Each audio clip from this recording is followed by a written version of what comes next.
হরে কৃষ্ণ, জয় শিল প্রভুপাদ কি জয়। আজ আমরা এমন একটি বিষয় নিয়ে আলোচনা করব যা অত্যন্ত গুরুত্বপূর্ণ এবং সনাতন ধর্মের অত্যন্ত সংবেদনশীল একটি বিষয়। আমাদের অনেকের মনে বিভিন্ন ধরনের প্রশ্ন আছে, তার ভিতরে একটি অত্যন্ত গুরুত্বপূর্ণ প্রশ্ন যে আমরা অশৌচ দশায় ভগবানের সেবা পূজা করতে পারি কি না।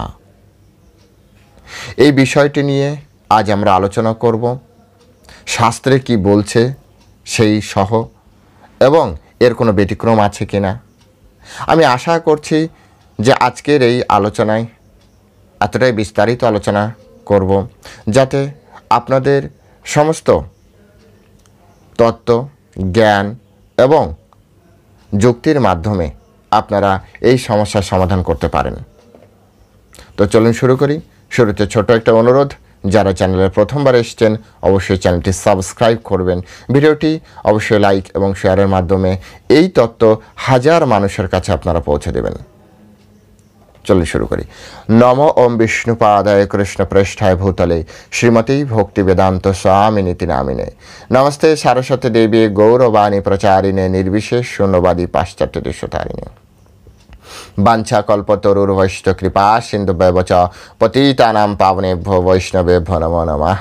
জয় অনন্ত কোটি বৈষ্ণব বৃন্দ কি জয়, শিলা প্রভুপাদ কি জয়, নিতাই গৌর সীতানাথ প্রীতি প্রেমানন্দে হরি বল। হরে কৃষ্ণ কৃষ্ণ কৃষ্ণ হরে হরে, হরে রাম রাম রাম হরে হরে।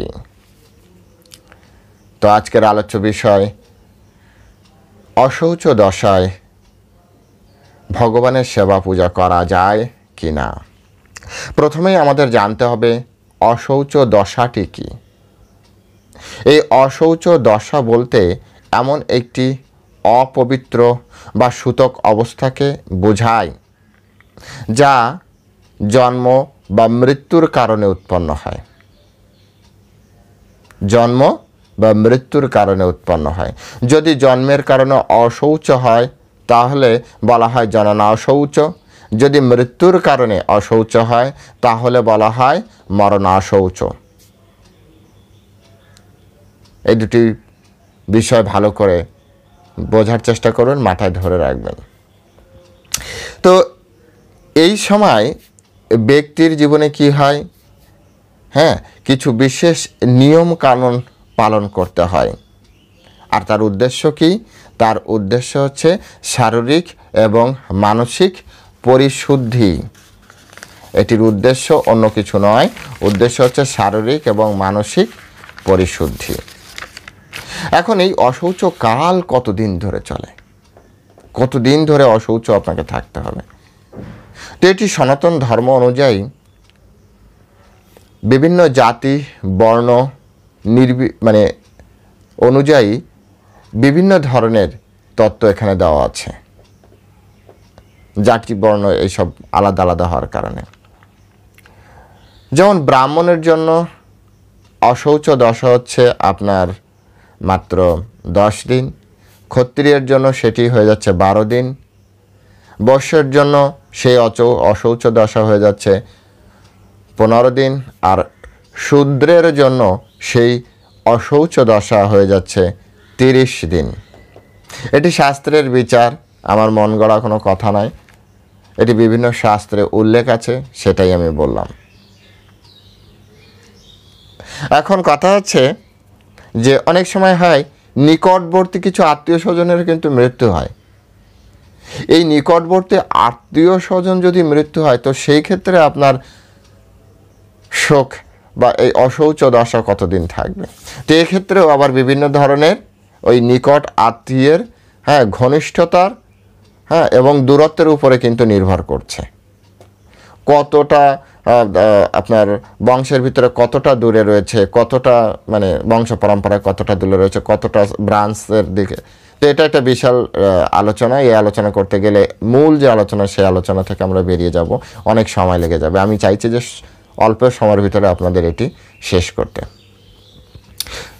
এক কথায় হচ্ছে যে স্থান কাল পাত্র অনুযায়ী আপনার অশৌচের আলাদা আলাদা সময়কাল আমাদের সনাতন ধর্মে নির্ধারণ করা হয়েছে।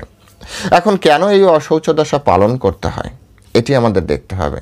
ধীরে ধীরে স্টেপ বাই স্টেপ আমি আপনাদেরকে বোঝানোর চেষ্টা করছি কেন এই অশৌচ দশা পালন করতে হয়।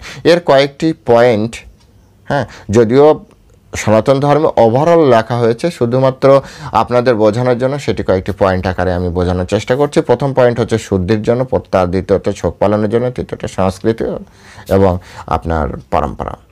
তো শুদ্ধির জন্য কেন শুদ্ধি, অশৌচ দশা পালন করলে কিভাবে শুদ্ধি হয়, তো সেখানে বলা হয়েছে যে জন্ম বা মৃত্যুর মতো ঘটনায়, হ্যাঁ, পরিবেশ এবং মানসিক একটা কী বলে যে একটা ঘটনা ঘটে যেটা তার মন এবং পরিবেশকে প্রভাবিত করে, এবং এই অবস্থায় অশৌচ পালনের মাধ্যমে কী হয়, শরীর আর মনের অ্যাডজাস্টমেন্ট এবং পরিবেশের সাথে যে তার যে অ্যাডজাস্টমেন্টের একটা সুযোগ দেওয়া হয়, যাতে এই সময়টা সে একটা একান্তে থাকার মাধ্যমে ঠিক তার সাথে যে বড় ধরনের ঘটনা ঘটলো আর তার মানসিক এবং শারীরিক এবং তার সামাজিক যে পরিবর্তন সেগুলির সাথে যাতে সে ব্যালেন্স করে উঠতে পারে এবং সে নির্দিষ্ট নিয়ম নীতির মাধ্যমে তার নিজেকে কী করতে পারে, পরিশুদ্ধ করতে পারে, ব্যালেন্স করতে পারে।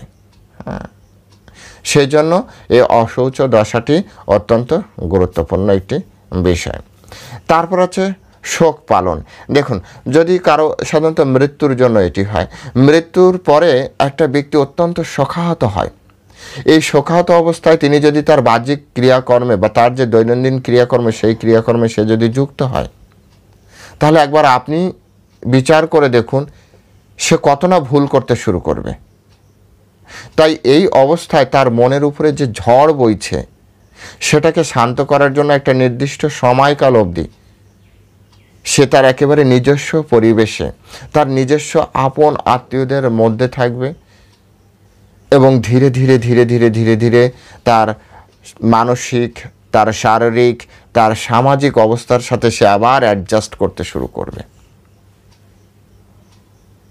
আর এর ফলে ধীরে ধীরে ধীরে ধীরে তার আত্মিক যে একটা শারীরিক যে একটা পরিশুদ্ধতা, সেই পরিশুদ্ধতা চলে আসবে, অর্থাৎ তিনি আবার তার দৈনন্দিন ক্রিয়াকর্মে ফিরে যাওয়ার জন্য রেডি থাকবেন। এরপরে আসছে আপনার সংস্কৃতি এবং পরম্পরা। এই অশৌচ দশাটি পালন এই কারণ এটা আমাদের সনাতন সংস্কৃতি, এটি আমাদের পরম্পরা।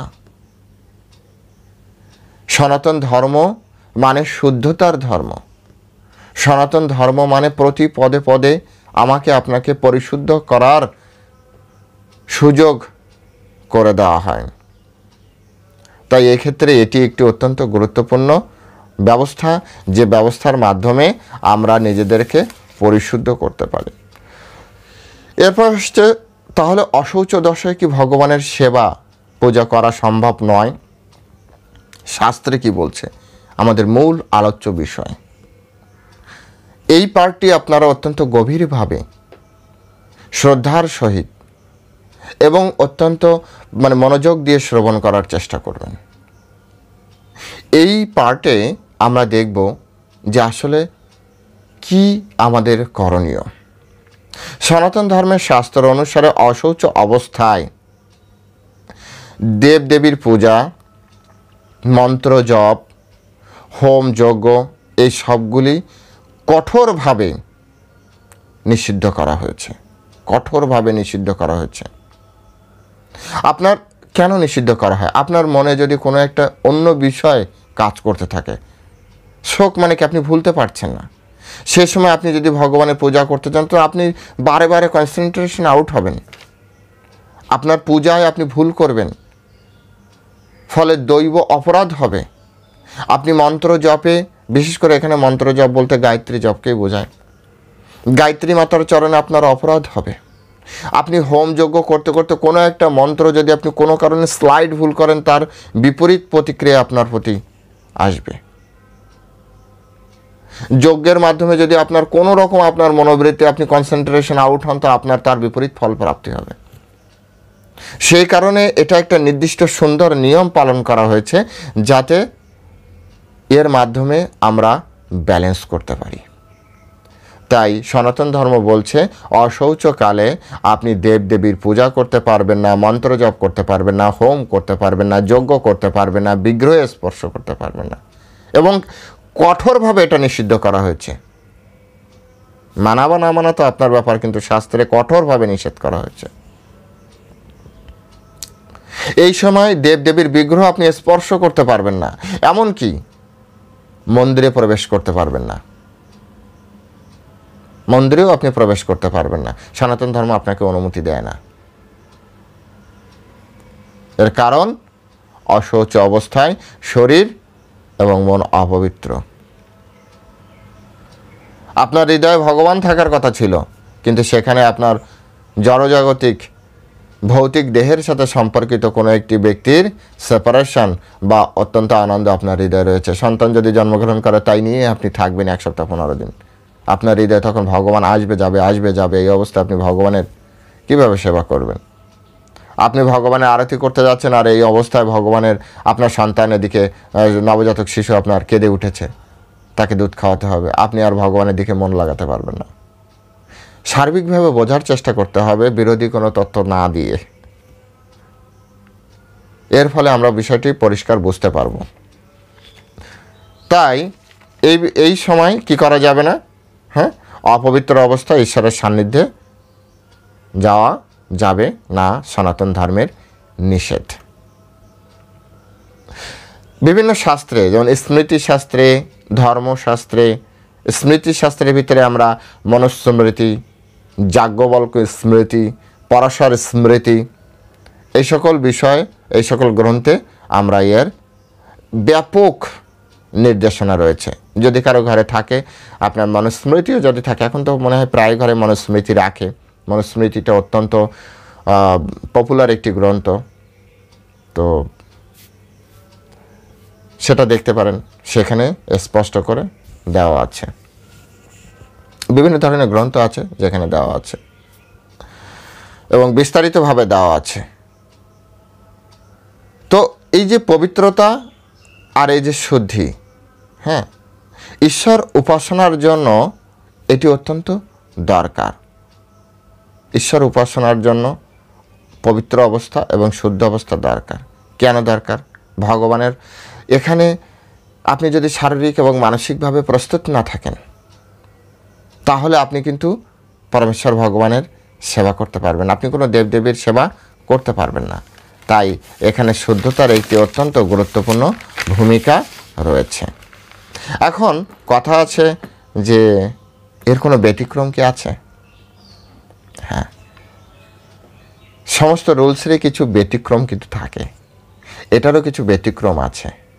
যদি কখনো মানে যে অশৌচ দশা চলছে, আবার এই অশৌচ দশায় আপনি ঘরে একা, ওই সময় ভগবানের আপনি যদি পূজা না করেন তা ভগবানের সেবা বন্ধ হয়ে যাচ্ছে। কিন্তু মাথায় রাখতে হবে, অশৌচ দশায় কিন্তু ভগবানের পূজা অর্চনা নিষেধ, আগেই বলা হয়েছে। এখন বলছি ব্যতিক্রম।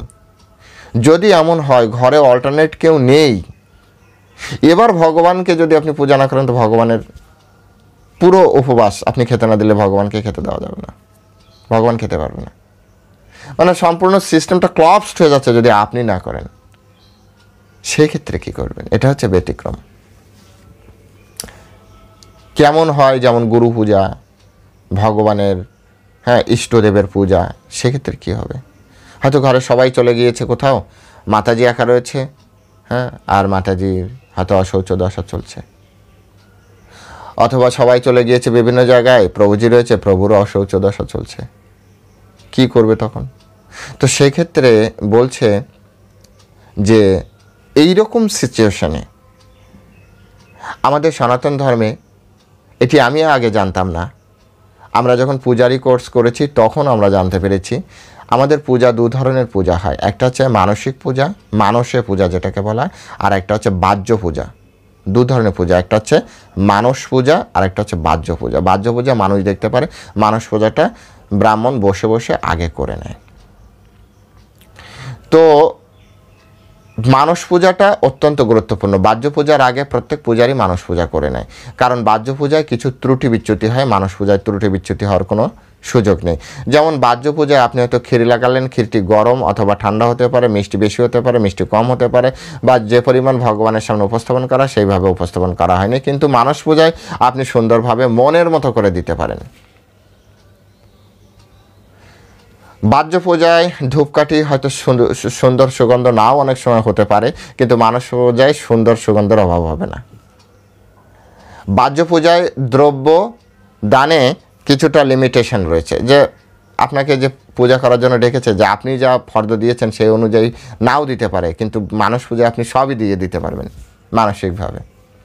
তো মানস পূজার গুরুত্ব অত্যন্ত গুরুত্বপূর্ণ। তো যাই হোক, মূল বিষয় বোঝানো, এই কথাগুলি বলার উদ্দেশ্য হচ্ছে আপনি ওই সময় বাহ্য পূজা না করে আপনি বিগ্রহ থেকে কিছুটা দূরে থেকে বিগ্রহকে স্পর্শ না করে আপনি বসে বসে মানস পূজা করতে পারেন।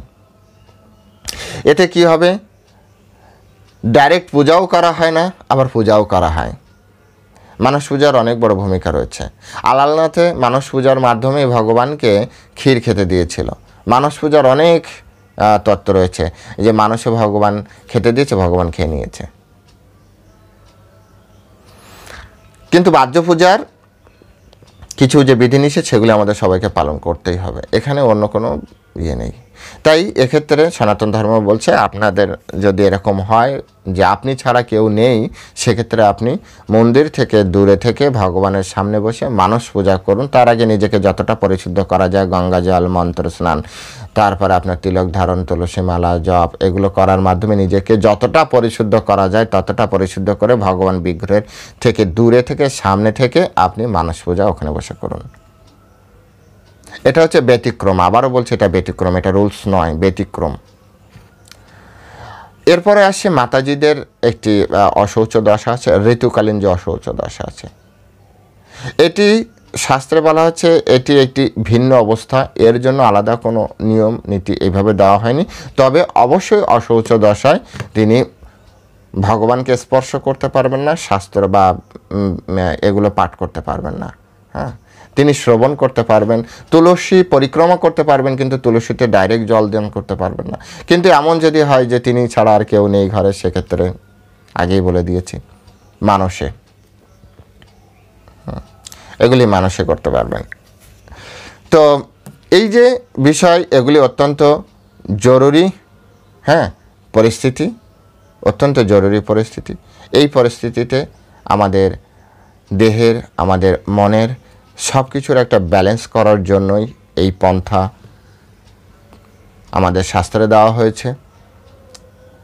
তো এই ভিডিওটি দেখে, ভিডিওটি শুনে আপনার কি অনুভব হয়েছে বা আপনি এই বিষয়ে কি মত প্রকাশ করেন সেটি কমেন্ট সেকশনে লিখবেন। কারণ আপনার যদি শাস্ত্রীয় কোনো এই বিষয়ে বেশি ধারণা থাকে, তো আপনার তত্ত্ব এই ভিডিওর সাথে সাথে অনেক মানুষের কাছে পৌঁছে যাবে। অর্থাৎ আমরা সম্মিলিতভাবে সবাই মিলে সনাতন ধর্মের প্রচার প্রসার সহযোগিতা করতে পারি। আমি হয়তো টেকনিক্যালি ভিডিওর মাধ্যমে জানাচ্ছি, কিন্তু আপনার মেসেজটিও কমেন্টসের মাধ্যমে চলতে থাকবে। হ্যাঁ, এই ভিডিওর সাথে সাথে কমেন্টস, কারণ কমেন্টসে অনেক পড়ে, অনেকেই দেখে, আপনারা নিজেরাও জানেন। তো এটি একটি ভালো, হ্যাঁ, এই চ্যানেলটি আমাদের সকলের, এটা আপনারা মনে করে অবশ্যই কমেন্টসে শাস্ত্র সম্পর্কে কোনো রেফারেন্স যদি আপনি ওঠাতে চান, ওঠাতে পারেন, কমেন্ট সেকশনে দিবেন, যাতে সনাতন ধর্মটা অ্যাজ ইট ইজলি, হ্যাঁ, সকলের কাছে যায়। এখানে যে শুধু আমি একাই বক্তা এমন নয়, আমি কখনো এরকম ভাবিও না যে আমি চাই যে সবাই মিলে আমরা সনাতন ধর্মের, হ্যাঁ, আমরা একই গৃহের, আমরা সবাই মিলে প্রচার করব। আমি একটা সিস্টেমে আছি, আপনারা সেই সিস্টেমকে ব্যবহার করে আপনারা আপনাদের মতামত প্রকাশ করুন। তবে অবশ্যই অনুরোধ করব শাস্ত্রকে রিপ্রেজেন্ট করবেন। হরে কৃষ্ণ, জয় শিল প্রভুপাদ কি জয়। যারা চ্যানেলে প্রথমবার এসেছেন অবশ্যই চ্যানেলটি সাবস্ক্রাইব করবেন এবং ভিডিওটি লাইক এবং শেয়ার করার মাধ্যমে সারা পৃথিবীর মানুষের কাছে, বিশেষ বাঙালি, হিন্দু বা সনাতনীদের কাছে পৌঁছে দিন, যাতে তারা সকলে উপকৃত হয়। হরে কৃষ্ণ।